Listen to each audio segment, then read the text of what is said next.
তারেক রহমানের সংবর্ধনা স্থল রাজধানীর ৩০০ ফিট থেকে নেতাকর্মীদের উচ্ছ্বাস ও প্রস্তুতি জানাচ্ছেন সহকর্মী মনিরুল ইসলাম মিন্টু।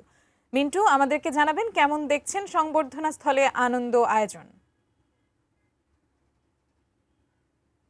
ভারপ্রাপ্ত চেয়ারম্যান তারেক রহমান ঢাকায় ফিরতে এখন ২৪ ঘন্টা বাকি, কিন্তু এরই মধ্যে নেতাকর্মীদের মধ্যে দারুণ উচ্ছ্বাস গত কদিন ধরেই সেটি অব্যাহত রয়েছে। এবং আজকে এই ৩০০ ফিটে আগামীকালকে যেখানে সম্বর্ধনা দেওয়া হবে তার স্বদেশ প্রত্যাবর্তন উপলক্ষে আমরা লক্ষ্য করছি সকাল থেকেই বিভিন্ন জায়গা থেকে নেতাকর্মীরা আসছেন, তারা স্লোগানে মুখরিত করে রাখছেন।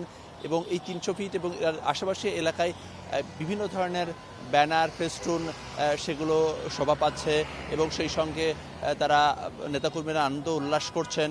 এবং বিএনপির বিভিন্ন পর্যায়ের সিনিয়র নেতৃবৃন্দ গত কদিন ধরে এখানে আসছেন এবং প্রস্তুতি মঞ্চ থেকে তৈরি করে থেকে শুরু করে সব ধরনের প্রস্তুতি সেটি চলছে। এবং কিছুক্ষণ আগেই বিএনপি চেয়ারপারসন গুলশান কার্যালয়ে এই সম্বর্ধনার যে কমিটি, সেই কমিটির প্রধান সালাউদ্দিন আহমেদ তিনি সংবাদ সম্মেলন করেন এবং সেখানে তিনি বলেছেন যে জনগণের দুর্ভোগ যাতে না হয় সেজন্য কিন্তু এই ৩ দিনের এই ছুটির সময়টিতে তারেক রহমানের আসছেন এবং তার সম্বর্ধনার যে আয়োজন করা হয়েছে ৩০০ ফিটটাকে বেছে নেওয়া হয়েছে, যেহেতু এই সড়কে আগামীকালকে যেহেতু ছুটি এবং সেই সঙ্গে এই সড়কে যান চলাচল তুলনামূলকভাবে কম, সেই বিষয়টাকে। এবং তিনি আজ মধ্যরাতে তিনি হিথ্রো বিমানবন্দর দিয়ে রওনা করবেন এবং তিনি বাংলাদেশে এসে সিলেটে যাত্রা বিরতি শেষে ঢাকায় পৌঁছানোর কথা রয়েছে 11টা 50 দিকে।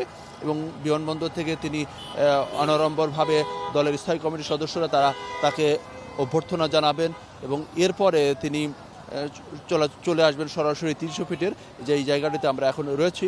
নেতাকর্মীরা রয়েছেন এখানে, সম্বর্ধনার আয়োজন করা হয়েছে